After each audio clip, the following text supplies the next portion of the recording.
तरी प्रणाम करू. भगवान बाबा हनुमान जी को प्रणाम. महान त्यागी बाबा गुरुदेव जी को प्रणाम.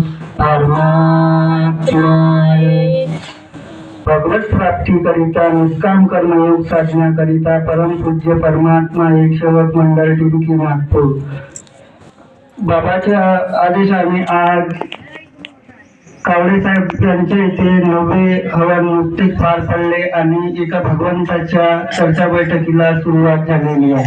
या चर्चा बैठकीमध्ये स्वयं भगवान बाबा हनुमानजी उपस्थित आहेत, त्यांना माझा प्रणाम. तसेच महान त्यागी बाबा झुंदेव उपस्थित आहेत, त्यांना माझा प्रणाम. तसेच मातोश्री वाराणसी आई उपस्थित आहेत, त्यांना माझा नमस्कार. तसेच अध्यक्ष साहेब कृष्णा काकाजी यांना सुद्धा माझा नमस्कार. तसेच आमच्या सेवकांचे मार्गदर्शन साहेब सूर्याजमुळे काकाजी उपस्थित आहेत, यांना माझा नमस्कार. तसेच संचालक साहेब अंबोलेजी आहेत, त्यांना माझा नमस्कार. तसेच सर्व मंचावर बसलेले सेवक सेविका बालगोपाल सर्वांना माझा आदरपूर्वक नमस्कार.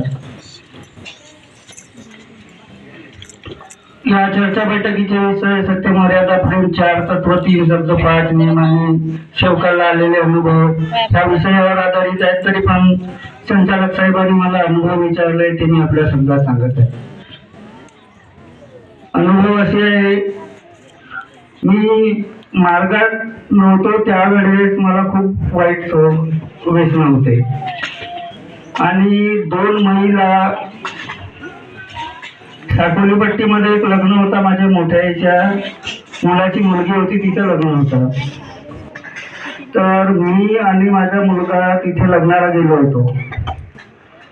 त्यावेळेस रात्री लग्न 8-9 वाजेपर्यंत लागला होता. त्यावेळेस मी म्हणजे खूप दारू पित होतो आणि मला शौक खूप खराब होते. तर त्यावेळेस असं झालं होतं की मी म्हणजे माझ्या मामाच्या मुलासोबत माझ्या 2 गोष्टी झाल्या. तर मी रागाने रात्री तिथून 12 वाजे साकोलीवरून निघालो.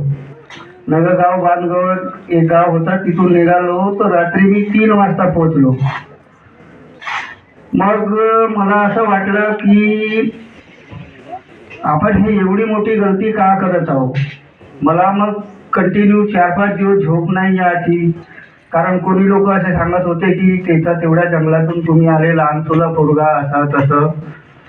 तर मला तेच खासती राहत होती. आणि माझ्या इथे मग काम सुरू होतं, कारण ते कंपाऊंडचं काम वगैरे सुरू होतं. तर त्यावेळेस आपले एक सेवक होते किरणापुरेजी, त्यांनी मला पहिलेही सांगितलं होतं घरी ते, पण ते आमच्या इथच्या सेवकीनबाईला सांगत होते. पण मी तेवढं काही लक्ष देत नव्हतं आणि मला तेवढं माहीत काही नव्हतं की परमात्मा म्हणजे काय आहे काय नाही.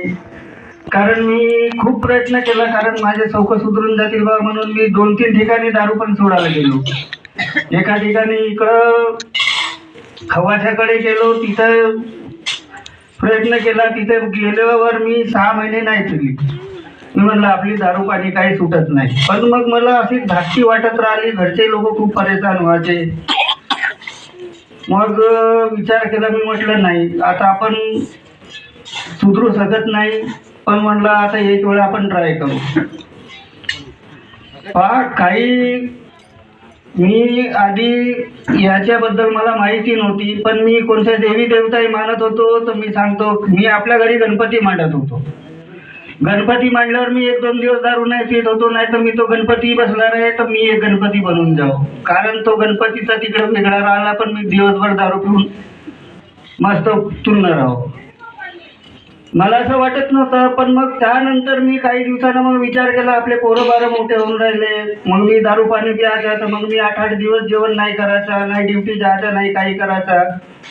मग घरच्या लोकांना पण खूप परेशानी होती. तर मग मी खूप विचार केला. मी म्हटलं चल आता एक वेळा आपण करू.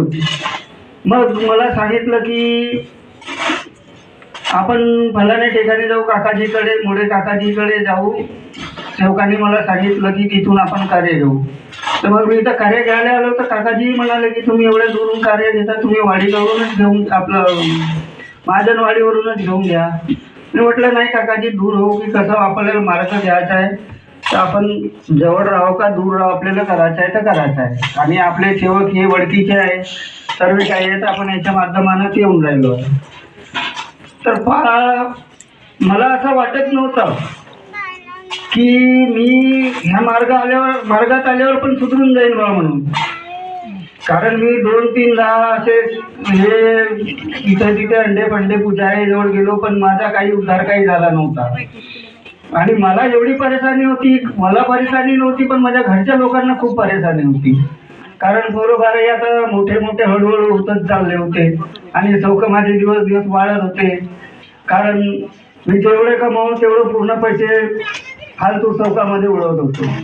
ज्या वेळेस चौक होते माझ्याजवळ 1 रुपया नाही वाचत होता. आज मी सांगतो की जी मी हे मार्ग घेतला तेव्हापासून मला नाही कधी कोणत्या चौकाची जरूरत पडली. जी माझी जे वाईट संगत होती ती पण पूर्ण सुटली. कारण माझे दोस्त मित्र खूप होते. असं नाही की इकडे गेलो तर इकडे मित्र, तिकडे गेलो तिकडे मित्र. आणि मित्र याचे होते की हे भाऊ 1 पॅक, हे भाऊ 2 पॅक, असे वाले सर्व होते. मी म्हणलं हे संगत आपली बरी नाही आहे.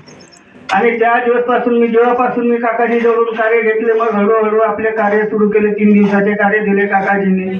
मग मला विचारलं काकाजींनी की काही फरक पडला. मी म्हटलं हो काकाजी. काकाजीने मला विचारलं होतं की काही फरक पडलं का. मी म्हटलं हो काकाजी. हळूहळू 3-7-11चे कार्य केले. मग त्यानंतर आपले कार्य कंटिन्यू करत गेले. मग काकाजी पुन्हा म्हणाले बसले की काही इच्छा होती. म्हणलं नाही काकाजी, पहा म्हणाले तुमच्या हालतमध्ये किती सुधार झाला, काय झाला. आणि पहा त्यानंतर मी जेव्हापासून मार्गात प्रवेश केला आणि आपले चौकपाणी बंद केले, आज माझा 5-6 लाख रुपयाचा प्लॉटही झाला. कमीत कमी नाही जास्ती तर माझी मुलगीला 3-4 लाख रुपये आता बी फार्म केला तर ते पण खर्च आला. 8-10 लाख रुपये मी ह्या 3-4 वर्षामध्ये बँक बॅलन्स केला. एवढा माझ्यावर फरक पडला.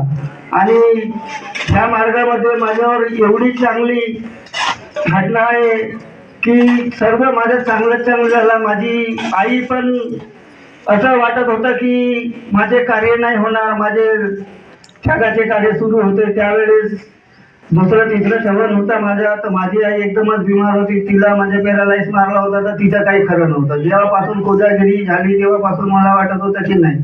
मग आमचे सेवक वगैरे सर्व भीमनगरवाले सेवकांना पण बाबासमोर शब्द दिला की बाबा हे यांचे कार्य वगैरे उद्या आम्ही पण कार्यामध्ये आम्ही पण विनंती प्रार्थनामध्ये मी पण असं बाबाला योग मागितलं की बाबा ही काही माझे बरोबर झाले पाहिजे. तर ते सर्व बरोबर झाले. आणि पहा एवढी महान कृपा आहे बाबाची. आपण अगर चांगल्यानं चाललो, सत्य नियमानं चाललो, आपल्या कर्मानं चाललो तर आपल्याला इथं काही हे नाही होत ना. आणि आपल्यावर किती काही दुःखदारी असली तरी सर्व दुःख दूर होऊन जातात. आज मला असं वाटत नव्हतं की मी एक प्लॉट घेऊन टाकेन किंवा माझ्याजवळ 1-2 लाख रुपये असे वाचून जाईल.